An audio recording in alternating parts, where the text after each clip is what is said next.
ada teman-teman kemarin yang sudah menerima NRG dari Dapodik Plus atau sudah menerima NUPTK dari Dapodik Plus tadi, ya, segera konfirmasi datanya ke Dinas Pendidikan, ya. Sebab bisa dikhawatirkan NRG atau NUPTK tersebut tidak legal atau bisa jadi NRG-nya palsu.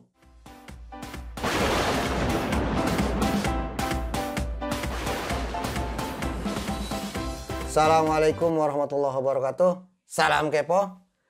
Alhamdulillahirrabbilalamin. Puji syukur kepada Allah Subhanahu wa taala. Hari ini kita masih diberi kesempatan untuk bertemu walaupun dalam sebuah video. Dan mudah-mudahan hari ini kita selalu diberi kesehatan, nikmat rizki yang halal dan barokah. Salawat dan salam kita sampaikan ke junjungan kita Nabi besar Muhammad sallallahu alaihi wasallam. Sahabat kepo sekalian, banyak sekali teman-teman kita, mungkin sahabat kepos juga yang mengalami verval ijazahnya statusnya sudah selesai, tetapi masih ada data-data yang tidak begitu benar dan kita masih merasa belum puas dengan apa yang kita lakukan, sehingga ada kekhawatiran nanti justru ijazah menjadi tidak valid. Sahabat kepo sekalian, selain itu ada juga sahabat-sahabat kita yang pada saat melakukan verval itu yang diperval justru S2 bukan S1. Nah ini banyak nih ya teman-teman yang melakukan vervalnya justru ijazah terakhir. Jadi bukan S1 atau D4. Atau ada juga mungkin sahabat kepo yang mau mempervalnya harusnya ijazah yang A. Tapi yang diperval sama dia ijazah yang B. Karena ternyata sahabat kita ini memiliki lebih dari satu ijazah. Ya, karena memiliki lebih dari satu ijazah. Sehingga pada saat yang diverval ini ijazah yang berbeda. Nah, ini menimbulkan kekhawatiran jangan-jangan nanti saya tidak bisa ikut daftar P3K karena ijazah yang saya verval yang salah. Karena ijazah yang saya verval tidak sesuai dengan formasi yang ada. Karena ijazah yang saya verval tidak ya banyaklah macamnya mungkin ya. Nah, oleh karena itu ini juga didengar oleh teman-teman di pusat ya, didengar oleh para pengambil kebijakan lah ya, dan tentunya ini juga menjadi perhatian khusus. Nah, oleh karena itu kemarin ya ini dibuka wacana bahwa akan dibuka itu perbaikan verval. Oh iya, dulu pernah ada perbaikan verval ya. Jadi perbaikan verval itu bisa di verval yang sudah selesai tadi bisa diperbaiki datanya ya, di verval ulang gitu.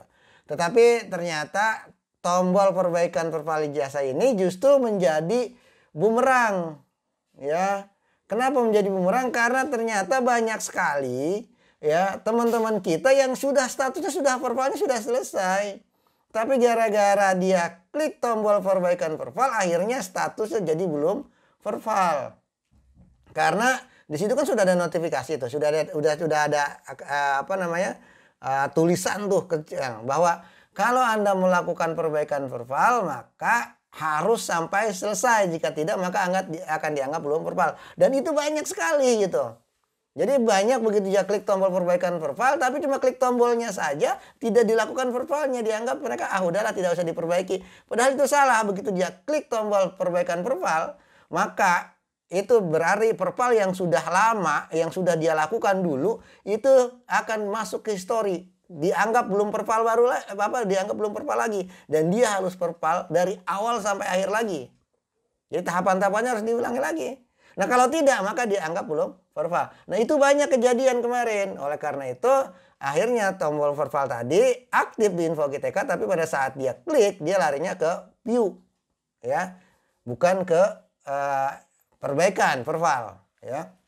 Karena itu tadi banyak sekali teman-teman yang akhirnya verbalnya berkali-kali. Nah ini juga sangat merepotkan pada saat verbalnya melalui metode upload berkas. Jadi tim sudah melakukan penilaian yang dia kirim, ya, penilaian verbal yang dikirim oleh guru tadi sudah dicek datanya. Begitu cek hasil verbalnya, ya, ternyata di sana sama guru tadi dia klik tombol perbaikan. Akhirnya apa yang sudah dilakukan tadi jadi mubazir. Gitu. Jadi bekerja berulang-ulang. Ya, kerja berulang-ulang. Jadi sementara tim ini sedang melakukan cross check, tiba-tiba ininya diganti. Verbalnya diganti. Akhirnya verbalnya jadi ulang lagi. Dicek ulang lagi. Nah kalau cuma 1-2 orang kita cek berulang-ulang nggak jadi masalah. Ini guru kan jumlahnya ratusan ribu yang melakukan verbal melalui upload. Ya. Oleh karena itu akhirnya kemarin perbaikan verbal sementara dialihkan, ya. Jadi cuma sekedar melihat hasil verbal. Nah karena banyak yang kesalahan tadi maka kita juga lakukan evaluasi, ya. Karena kalau memang banyak kesalahan-kesalahan yang cukup signifikan, misalnya yang verbalnya melalui pakai API, ini banyak yang tahun lulusnya belum ada atau tahun lulusnya salah.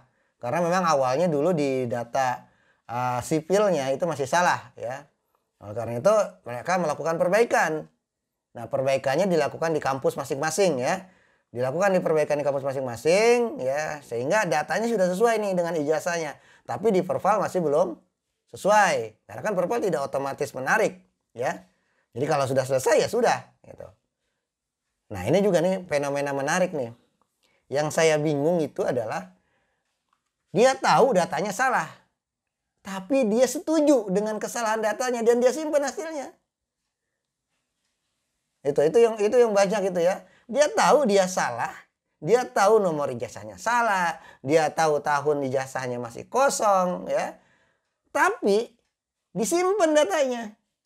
Nah, saya kurang paham itu apa-apa. Apakah mungkin karena ketakutan, udahlah verbal saja, yang penting masuk verbalnya. Itu atau ada alasan lain, saya kurang paham, ya. Tapi terus terang itu juga cukup menggelitik kami pada saat ada yang menyampaikan bahwa aduh saya salah. Lalu ditanya kenapa disimpan? Iya, karena alasan lah, ya. Oke. Intinya sekarang perbaikan verbal dibuka. Ya, perbaikannya dibuka. Tahapannya bagaimana? Untuk melakukan verbal ini tahapannya sama saja dengan untuk melakukan tahapan perbaikan verbal ini sama saja dengan verbal. Kita bukanya melalui info GTK, ya. Kita login ke info GTK seperti biasa. Ini mohon maaf saya sementara pakai data orang dulu, ya.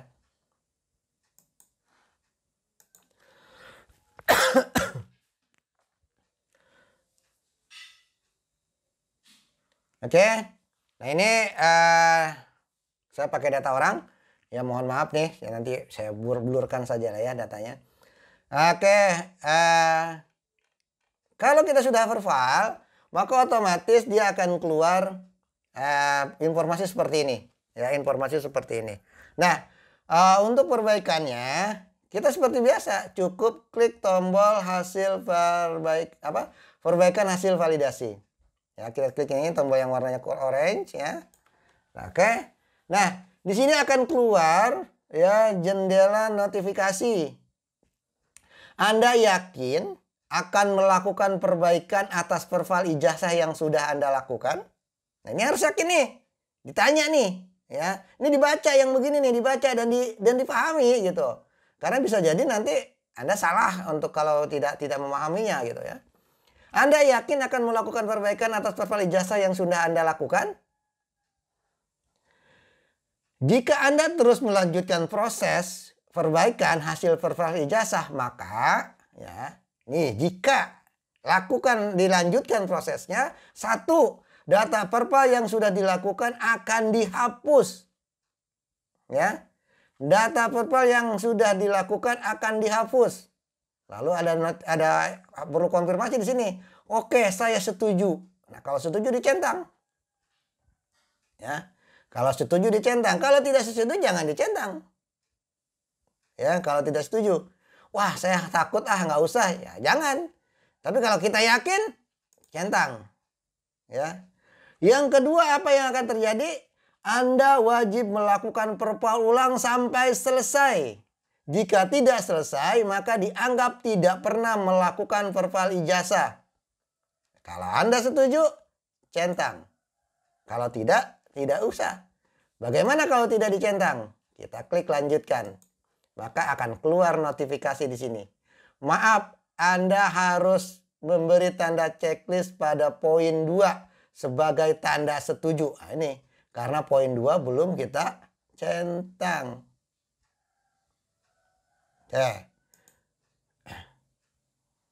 Nah, kurang lebih begitu ya. Bagaimana kalau tanggal yang poin 1 yang tidak kita centang? Ini juga akan keluar. Maaf, Anda harus memberi tanda checklist pada poin 1 sebagai tanda setuju.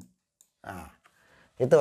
Jadi ini sekarang benar-benar ini kan. Nah, kalau Anda mencentang poin 1 dan poin 2, ini berarti Anda setuju untuk atas konsekuensi yang terjadi ya. Apabila Anda melanjutkan, yaitu data verifal sudah dilakukan akan dihapus. Pertama, data verifal yang sudah dilakukan akan dihapus. Yang kedua, Anda wajib melakukan verifal ulang ya. Sampai selesai. Jika tidak selesai, maka dianggap tidak pernah melakukan verifal ijazah. Sudah dicentang dua-duanya, baru lanjutkan. Nah, ini masih ada keterangan proses perbaikan data hasil verifal akan dibuka pada tanggal 25 Februari 2021. Jadi besok lah ya. Tanggal 25 Februari 2021. Nah, kalau tanggal 25 Februari 2021 nanti ya, keluarnya itu sama persis dengan pada saat kita melakukan verifal ijazah awal ya. Oke. Pada saat Anda melakukan klik tombol perbaikan, nanti ini akan keluar sama persis seperti ini. Jadi pada saat verifal pertama kali ya. Jadi ini sama saja dengan lembaran baru, jadi kosong lagi. Ya, pilih perguruan tingginya, tidak bisa ketik satu-satu universitas terbuka misalnya. Oke. Terus jurusan prodinya. Ya, misalnya PAUD. Ya. Wah, PAUD tidak ketemu. Berarti apa nih? Pendidikan. Oke. Tunggu, kita biarkan dulu aja searching. Pendidikan, sastra pendidikan, guru anak usia dini. Ini ada. Klik. NIM-nya lalu masukkan. Karena saya belum punya NIM di UT, jadi saya nggak bisa masukkan. Jadi tinggal lanjutkan contoh sampai berikutnya. Ya, nah kalau tidak ada ya sama. Kalau dicek ternyata tidak ketemu, maka lakukan verifal ijazah melalui upload berkas. Ya, upload berkasnya. Tapi ingat, upload berkas itu cuma disarankan untuk ijazah-ijazah yang keluar sebelum tahun 2002. Karena menurut himbauan Dikti, ya.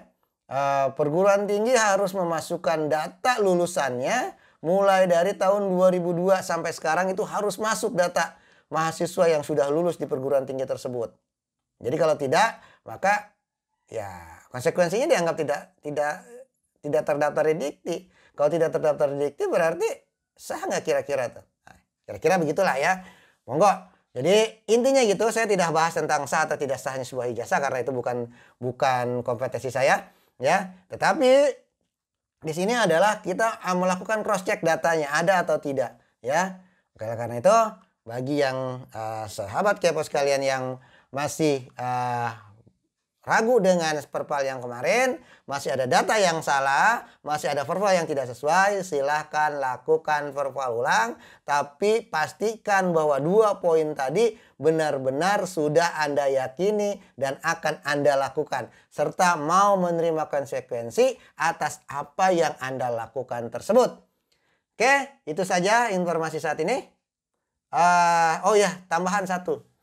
Buat sahabat kepo sekalian yang suka ingin berjalan cepat, dengan proses-proses cepat instan begitu ya.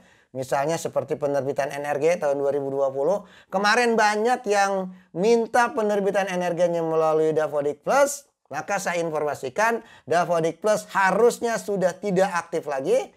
Ya, harusnya sudah tidak aktif lagi dan sudah tidak boleh karena itu sudah melanggar kewenangan, karena dia tidak memiliki kewenangan untuk menerbitkan NRG. Dia tidak punya kewenangan untuk menyebarluaskan informasi tentang NRG. Karena NRG itu gratis, tidak ada istilah berbayar, ya.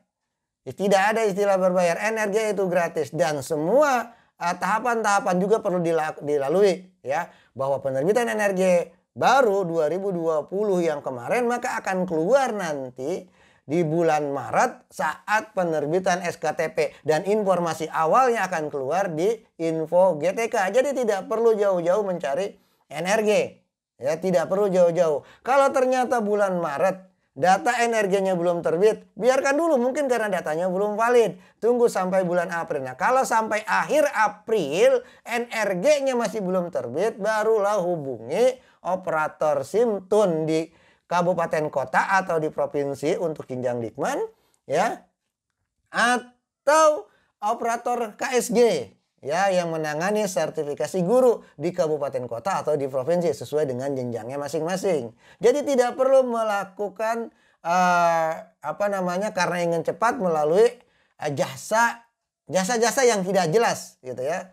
Nah, kalau ada teman-teman kemarin yang sudah menerima NRG dari Dapodik Plus atau sudah menerima NUPTK dari Dapodik Plus tadi, ya, segera konfirmasi datanya ke Dinas Pendidikan, ya. Sebab bisa dikhawatirkan NRG atau NUPTK tersebut tidak legal atau bisa jadi NRG-nya palsu. Oke? Oleh karena itu, segera lakukan konfirmasi. Jangan sampai Anda akan lebih bermasalah pada saat proses sinkronisasi datanya, ya, sinkronisasi data antara KSG, ya, dengan SIM-Tun nanti. Sebab jika Anda sudah terdeteksi memiliki NRG tetapi NRG-nya tidak legal, ya, tidak terdeteksi di proses penerbitan yang legal, maka itu akan jadi masalah, dan masalah itu biasanya berkepanjangan karena biasanya kita sulit sekali untuk melakukan perbaikan-perbaikan terhadap NRG, gitu ya. Oleh karena itu, coba cross check lagi yang benar ke admin KSG ataupun admin SIM-Tun di dinas pendidikan masing-masing, ya. Bagi yang sudah menerima NRG ini, terutamanya NRG, ya, yang melalui jasa-jasa tidak jelas tadi. Oke, sekali lagi informasi NRG, ya, untuk yang 2020 akan diinformasikan di info GTK pada bulan Maret 2021 besok, ya. Oke, atau kalau memang pengen cepat, tidak penasaran, silahkan tanyakan itu ke admin, ya, KSG ataupun admin SIM-Tun di dinas pendidikan masing-masing, bukan ke tempat yang lain. NRG gratis, jadi tidak perlu berbayar, ya. Tidak perlu berbayar, ya. Nah, ini aneh, ya. Yang berbayar berbondong-bondong didatengin, ya. Yang gratis malah dicuekin, padahal yang gratis adalah yang legal. Oke, itu saja, ya, buat sahabat kepo sekalian. Mohon maaf jika ada kesalahan, ya, baik salah kata maupun perkataan yang menyinggung, ya. Saya Rif, assalamualaikum warahmatullahi wabarakatuh. Salam kepo.